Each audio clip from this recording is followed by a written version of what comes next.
بسم اللہ الرحمن الرحیم۔ اللہ تبارک و تعالیٰ کے نام سے شروع جو بڑا مہربان نہایت رحم کرنے والا ہے۔ دوستو، قیامت کب آئے گی اور اس کی نشانیاں کیا ہیں؟ کیا واقعی حضرت امام مہدی علیہ السلام کا ظہور قیامت کی سب سے بڑی نشانی ہے؟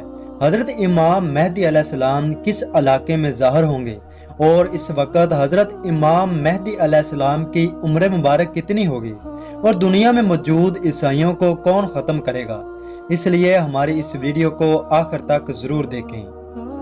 دوستو، اس سے پہلے کہ ہم اپنی ویڈیو کی طرف بڑھیں، اس سے پہلے ہم آپ کو کچھ اہم معلومات سے آگاہ کریں گے۔ دوستو، کچھ لوگ وہ ہیں جو کہ حضرت امام مہدی علیہ السلام کا آنا مانتے ہی نہیں، یا پھر یہ کہتے ہیں کہ یہ ایک نجات دہندہ کا تصور ہے جو ہر دور میں قوموں کے اندر پایا جاتا ہے، یعنی کوئی شخص آئے گا اور ہمیں نجات بخشے گا۔ لیکن دوستو، یاد رکھیں کہ ہم مسلمان ہیں اور ہمارا یقین کرنے یا نہ کرنے کا دار و مدار قرآن مجید اور اللہ کے آخری نبی صلی اللہ علیہ وسلم کی احادیث ہمیں اس کے بارے میں کیا رہنمائی کرتی ہیں۔ دوستو، حضرت امام مہدی علیہ السلام کے آنے کا ذکر ایک یا دو حدیثوں میں نہیں ہے، بلکہ آپ کے آنے کا ذکر 200 سے 250 احادیث اور اقوال تابعین میں ملتا ہے۔ ام المومنین حضرت سلمہ رضی اللہ تعالی عنہا روایت کرتی ہیں کہ میں نے رسول اللہ صلی اللہ علیہ وآلہ وسلم کو فرماتے ہوئے سنا کہ مہدی کا ظہور برحق ہے اور ہو کر ہی رہے گا، اور مزید رسول اللہ صلی اللہ علیہ وسلم نے فرمایا کہ مہدی سیدنا فاطمہ رضی اللہ تعالی عنہا کی اولاد سے ہوں گے۔ دوستو، قیامت سے پہلے ایک ایسی خلافت آئے گی جسے خلافت راشدہ کہتے ہیں۔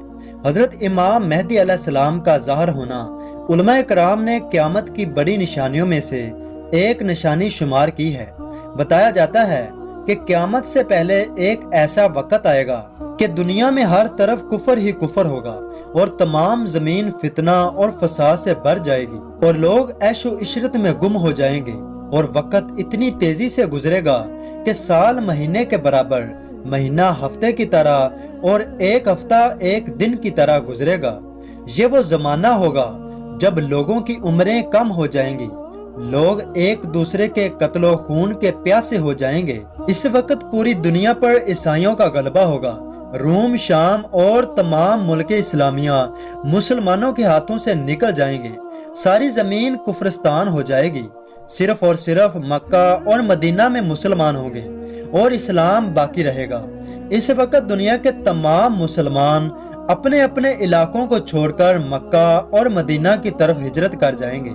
قرب قیامت کے دن لوگ قسمہ کرسی کا شکار ہوں گے اور حضرت امام مہدی علیہ السلام کو تلاش کر رہے ہوں گے، کیونکہ حضرت امام مہدی علیہ السلام ہی وہ شخصیت ہوں گے جن کے پاس تمام لوگ اکٹھے ہوں گے اور آپ میدان جنگ میں کمانڈ کریں گے۔ تو حضرت امام مہدی علیہ السلام کو بیت اللہ میں تلاش کیا جائے گا۔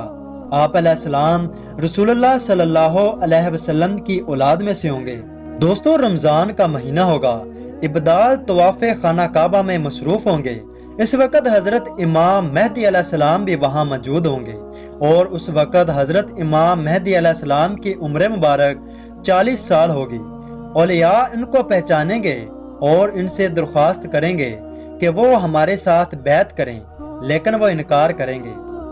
پھر اچانک غائب سے آواز آئے گی، لوگو، اللہ کا خلیفہ مہدی ہے، اس کی بات سنو اور اس کا حکم مانو۔ پھر تمام لوگ اٹھ کر آپ کے ہاتھ پر بیعت کریں گے۔ جب دمشق میں لڑائی ہو رہی ہوگی تو حضرت امام مہدی علیہ السلام عصر کی نماز پڑھا رہے ہوں گے۔ لوگ امامت میں آپ کے پیچھے کھڑے ہوں گے، یہاں تک کہ مسجد کے مینار پر حضرت عیسیٰ علیہ السلام اتریں گے۔ پھر مینار سے اتارنے کے لیے آپ کے لیے سیڑھیاں لگائی جائیں گی اور لوگ آپ کو پہچان لیں گے، اور پھر حضرت امام مہدی علیہ السلام آپ کو امامت کے لیے آگے کریں گے کہ آپ اللہ کے پیغمبر ہیں، آپ امامت کروائیں۔ لیکن حضرت عیسیٰ علیہ السلام ایسا کرنے سے انکار کریں گے اور فرمائیں گے کہ آپ ہی امامت کروائیں۔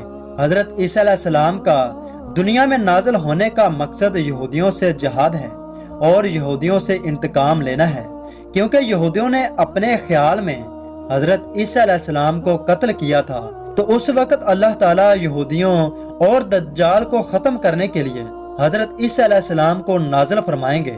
حضرت امام مہدی علیہ السلام کے نازل ہونے سے پہلے ہی دجال ظاہر ہو چکا ہوگا۔ دجال کے بارے میں حدیث مبارکہ ہے کہ ہر پیغمبر نے اپنی امت کو دجال کے فتنے سے ڈرایا ہے۔ دوستو، دجال وہ شخصیت ہے جس کا انتظار ہم سے زیادہ یہودی کر رہے ہیں، کیونکہ یہودی دجال کو اپنا نجات دہندہ سمجھتے ہیں۔ دجال کانا ہوگا اور اس کا خدائی کا دعویٰ ہوگا۔ اس کے پاس کچھ ایسی طاقتیں ہوں گی کہ وہ مردے کو زندہ کر دے اور چاہے تو وہ زندہ کو مار دے۔ اس کے ایک طرف باغ ہوگا اور دوسری طرف آگ ہوگی۔ جو اس پر ایمان لائے گا اس کو وہ باغ میں داخل کر دے گا، اور جو اس پر ایمان نہیں لائے گا اس کو وہ آگ میں ڈال دے گا۔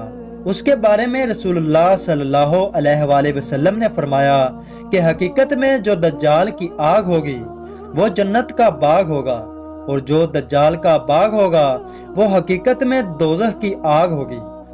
اس وقت جو نبی کریم صلی اللہ علیہ وآلہ وسلم کی باتوں پر یقین کرتے ہوں گے وہ دجال کے فتنے سے محفوظ ہوں گے۔ اس وقت جن کا ایمان کمزور ہوگا وہ دجال پر ایمان لے آئیں گے۔ اسی طرح دجال بہت سے لوگوں کو گمراہ کرے گا۔ پھر اسی طرح اللہ تبارک و تعالی حضرت عیسیٰ علیہ السلام کے ذریعے دجال کو قتل کریں گے، اور پھر حضرت عیسیٰ علیہ السلام کی قیادت میں ایک زبردست جہاد ہوگا۔